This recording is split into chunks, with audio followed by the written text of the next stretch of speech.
Hey Rock on Beer viewers, something special for today. This is the man, Dan Disselet's Chocolate Bouchet with lavender. I believe he made this for the Mead Challenge. And he told me that the Mead Challenge was a little while ago, many months ago. He made this many moons ago. And I said that I thought it was such a cool idea, and he said that he would set a bottle aside for me, and he sent it to me now that I'm back in the U.S. So this is so Bouchet is, somebody can correct me in the comments if they know more about mead than me, but I believe that this means that the honey was cooked, or the mead was boiled or cooked before. Before it was fermented. I think that that's what Bouchet means. And so this has chocolate and lavender in it. It says original gravity 1069, final gravity 1.008. And over here it says freeze distilled half volume post-secondary added to total volume prior to bottling. So this is a freeze distilled Bouchet as well. I've been told to be careful that it might be it's also semi-carbonated, or supposed to be carbonated. So I've got this little thing here. I'm going to open it in case it gushes, but we shall see. No. I heard the tiniest of the teensiest of hisses, and oh, that is interesting. Move that out of the way. Let's pour this. Oh. So, I got this in the mail probably about a week ago, and it's been sitting in the fridge. I wanted it to settle out a little bit. I didn't know what to expect.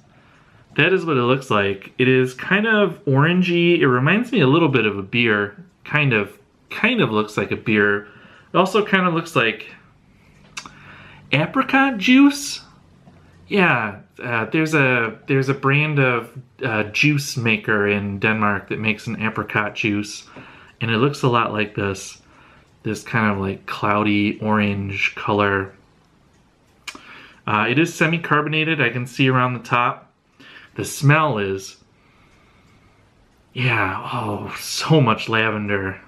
Oh, that is so distinct. It's distinct lavender, and then there's something else underneath of it. There's like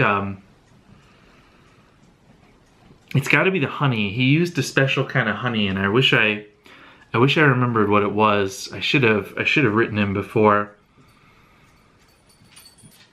But it is very fragrant, very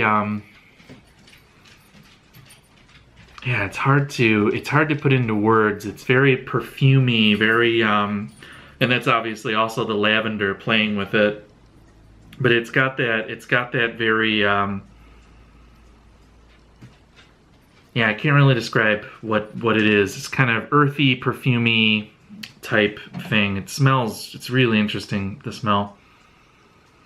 So I'm gonna try it. It's ice cold out of the fridge right now. I'm gonna try it kind of like this, because I don't know how I'm supposed to drink it.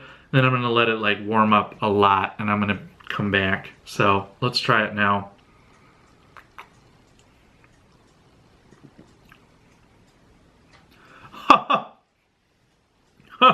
I was not expecting that at all. Wow, the chocolate is really, really pronounced. Wow. That's bonkers.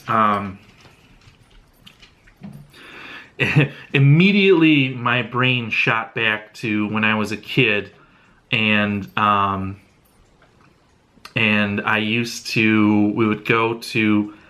would go to the Big Boy with my I don't know if you have Big Boys where you're from, but there's a restaurant. And we would go there for dinner with my grandparents, and at the counter at the register they always had a box of Andes Thin Mints Yeah, so if you're American, you know them as Andes. They're little chocolate covered mints in green foil. If you're from Europe, you would probably, After Eight is the chocolate covered mint that's popular in Europe. They're pretty much the same thing. But my grandmother would always buy me one to eat.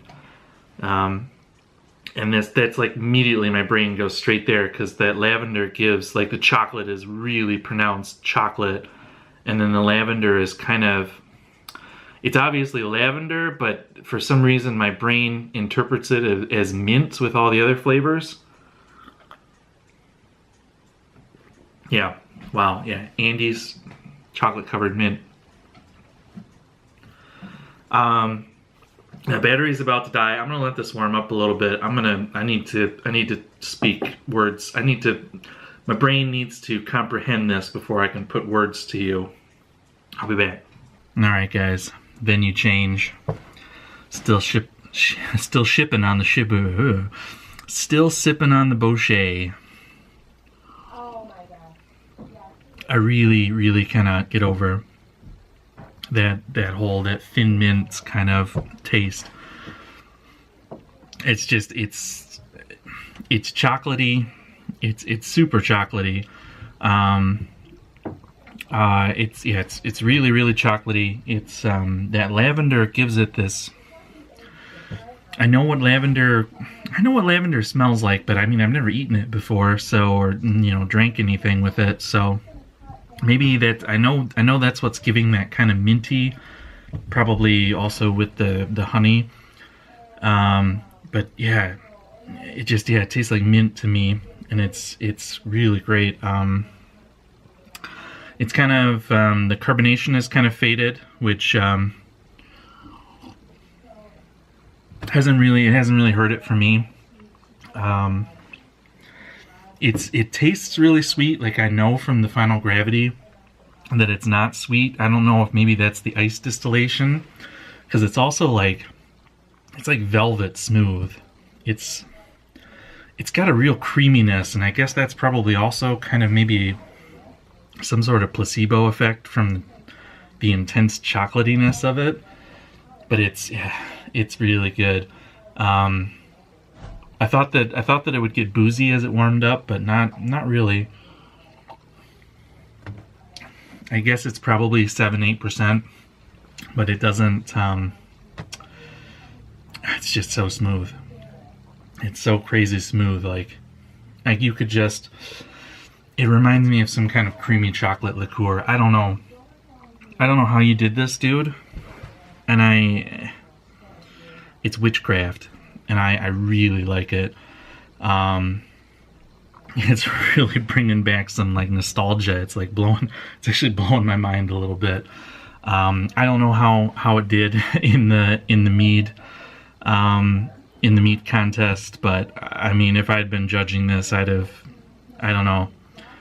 thrown the trophy at you. I'd have like shoved it through the internet to you, because love it. I'm gonna stop gushing for a little while. I'm gonna go somewhere and enjoy the rest of my thin mint Bouchet, and this is just so cool. This is like, yeah, and it's probably because it hit that nostalgia, for me, that it just really is blasting me. As one single tear just kind of rolls down my cheek. But dude, thanks so much for putting this bottle aside for me. That was above and beyond. And thanks for sending it along. Cheers. Cheers to Dan. Cheers to all of you. Nostalgia. It's just.